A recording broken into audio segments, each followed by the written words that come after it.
Dear students, you are welcome in my online teaching classes. आज मैं आप सबके लिए एक लेसन लेके आया हूँ 11वीं क्लास के स्टूडेंट्स के लिए.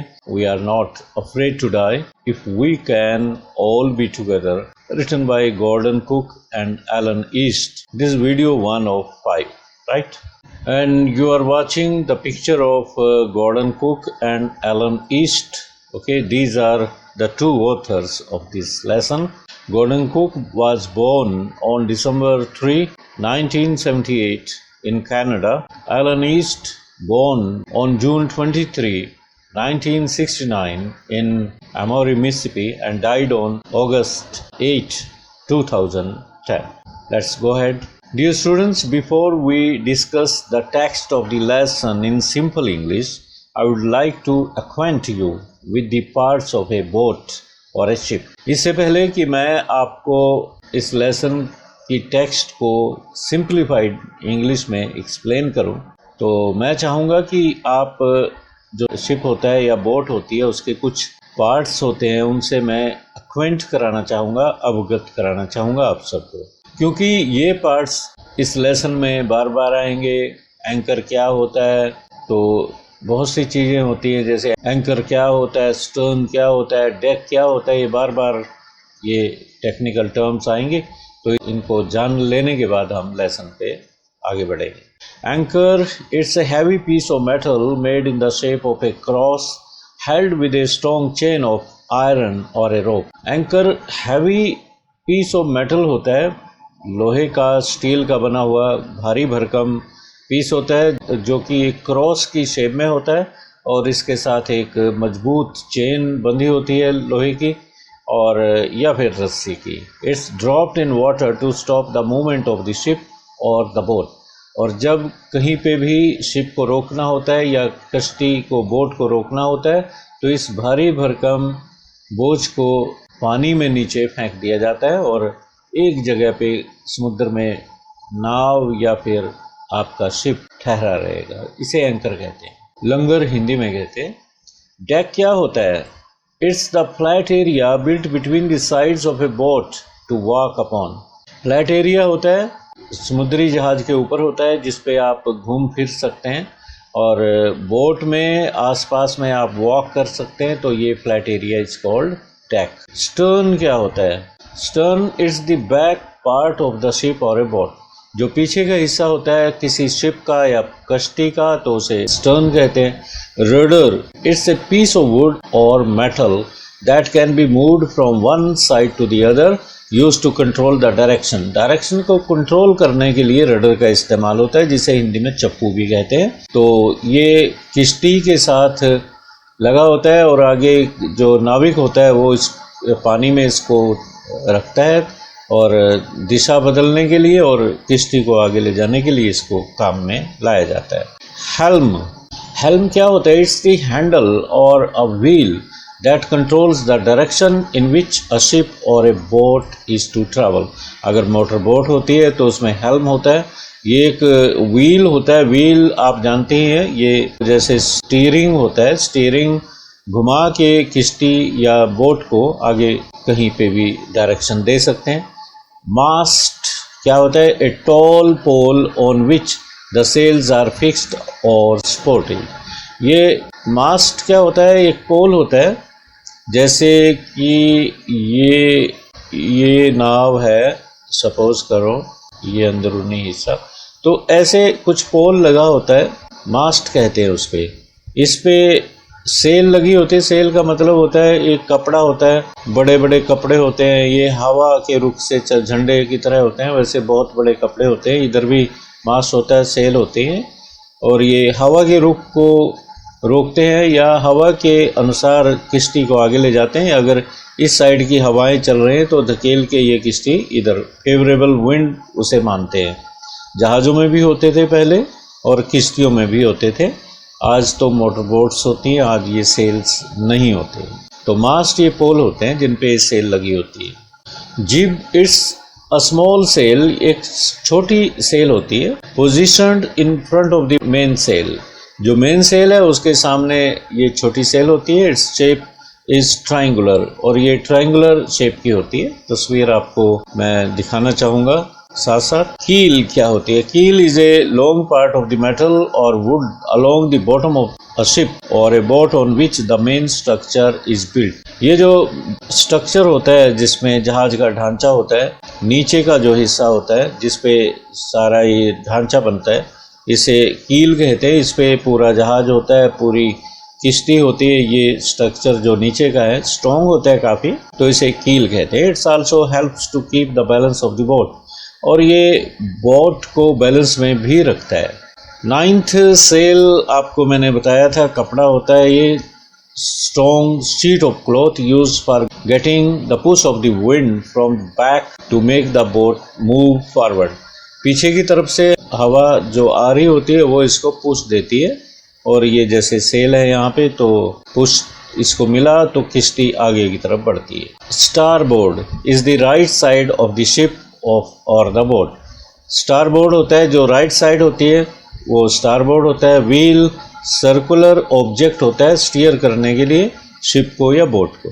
पेज 13 पे आते हैं और कैरेक्टर्स जान लेते हैं इस लेसन में। कैरेक्टर्स कौन है? नरेटर जो कहानी सुना रहे हैं वो पहले कैरेक्टर वो है। उनकी पत्नी मैरी है, बेटा जॉनथन और 6 साल का बेटा है नरेटर का, और बेटी भी है सुजैन, बेटी है 7 इयर्स की है। और लैरी विजिल अमेरिकन सेलर हैं, हायर्ड फ्रॉम केप टाउन से हायर किए थे ताकि रास्ते में जो तूफान आएंगे उनमें ये हेल्प करेंगे।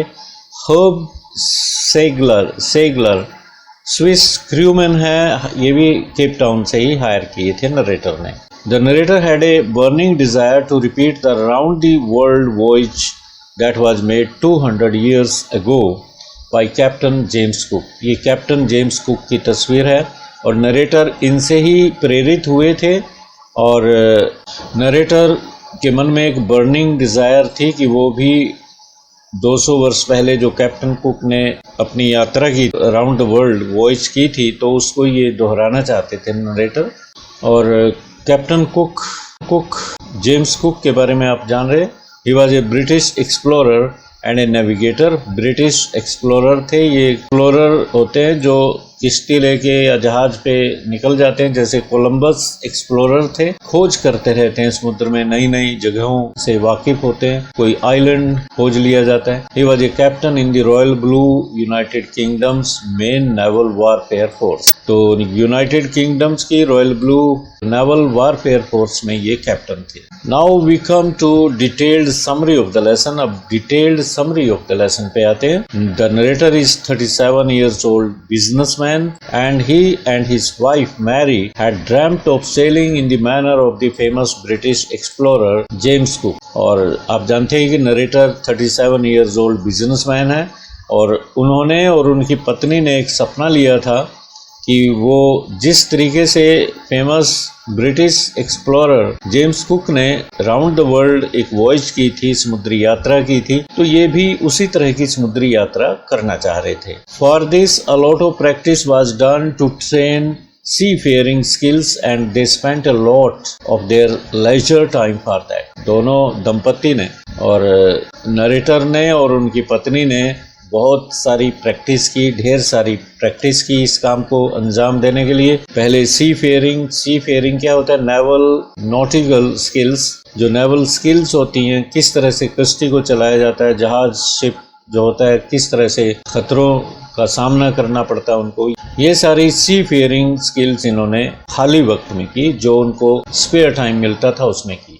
Both of them prepared a large boat wave walker. दोनों ने खुद ही एक किश्ती, बहुत बड़ी किश्ती तैयार की, which was 23 metre in length. 23 metre लंबाई में थी और 30 टन इसका वेट था, 30 टन का बोझ था इसमें। It was very beautiful and professionally built boat. और बहुत ही सुंदर प्रोफेशनल तरीके से बनी हुई ये बोट थी। And the narrator and his wife had to spend several months in making it suitable to the roughest weather in the sea. समुद्र में जो तूफानी हवाएं चलती हैं, तूफान आते हैं, उनको झेलने के लिए लेखक को, नरेटर को और उनकी पत्नी को कई महीने समुद्र में बिताने पड़े। उन्होंने खूब प्रैक्टिस की और किस तरह से खतरों से खेलना होता है, समुद्री हवाओं का सामना करना होता है, तूफानों का सामना करना होता है, ये सब स्किल्स उन्होंने सीखी। The narrator along with his wife Mary, son Jonathan of 6 years